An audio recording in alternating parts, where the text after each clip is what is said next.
Hi there folks, my name's NovaWing24 from MSFlights.net, and here I'm going to present a little tutorial today on how to join into a multiplayer session. So we're going to start off with the Steam edition of FSX, because the thing is that they're slightly different.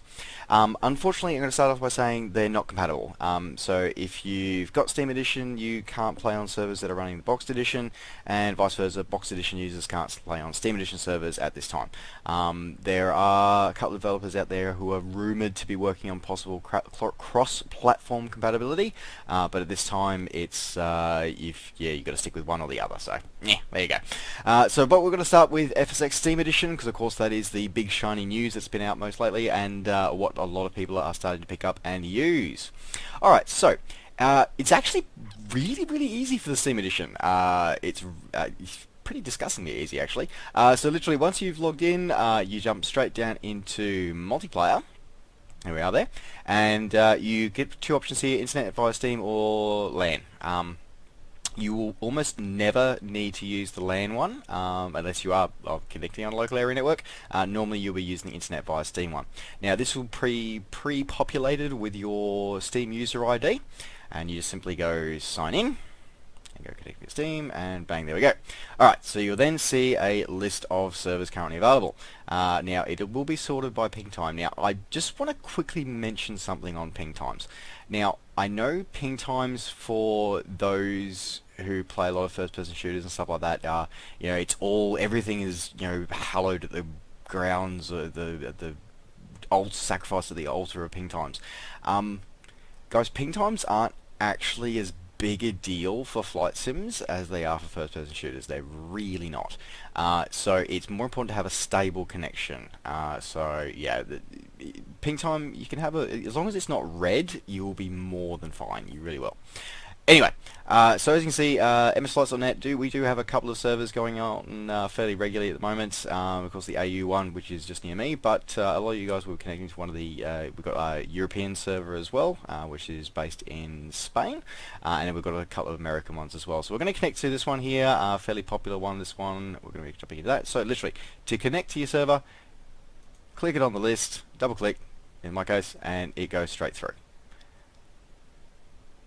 And there we are, we're in. So we can see that the host aircraft is there. We've got another user, Phil.Isaac. So welcome, Phil, for making the cameo appearance in the video here. Alright, so what we're going to do is we're going to quickly grab an aircraft. Now, what should we get today? You know what, I feel like flying. I feel an L39.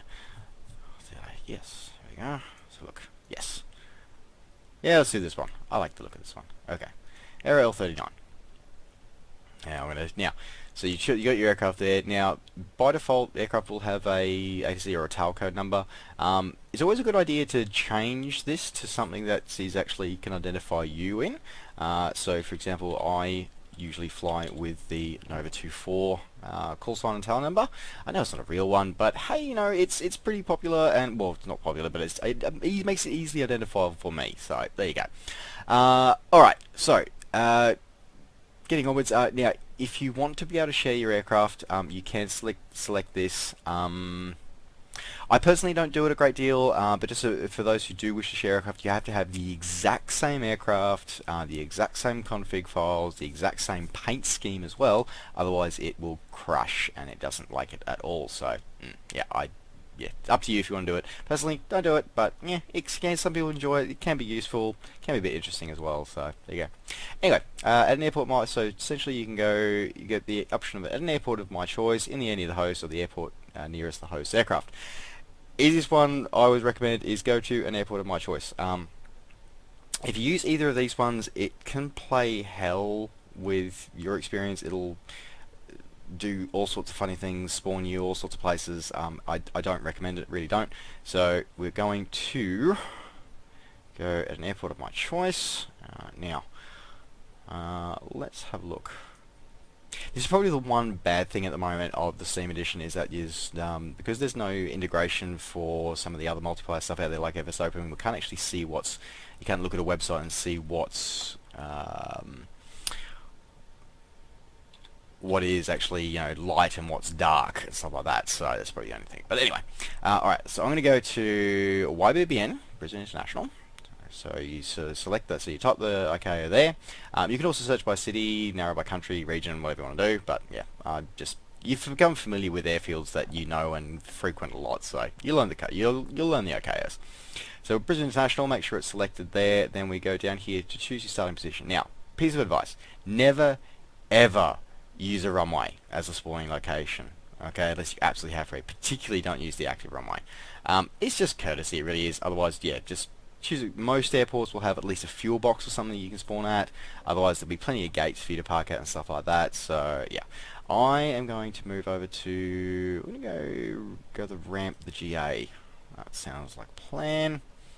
All right, and we go okay, done, done, done, and then we're ready to fly. So we go okay. And this will take you sort of like the briefing room. So this is where you sort of take final checks, make sure that everything as on that you want here, and then you go join session.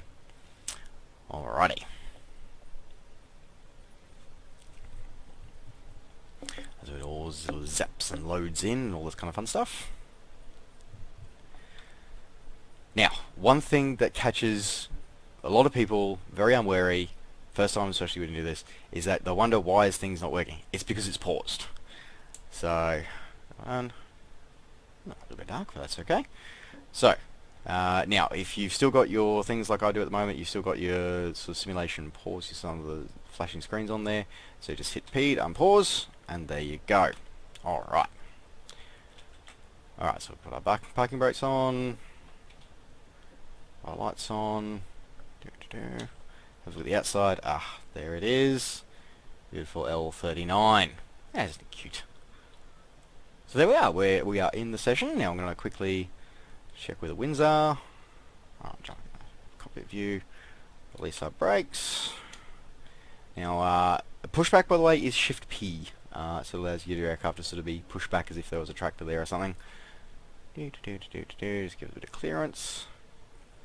Now at 10 knots from 14. Now runways here are 19 and 01, so I think 19 is going to be the runway that we're going to use here quickly.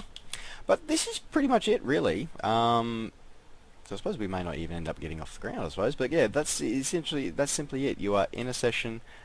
You can now, actually go around and do stuff and get everything organised and try not to run into terminal buildings. Is always a good thing.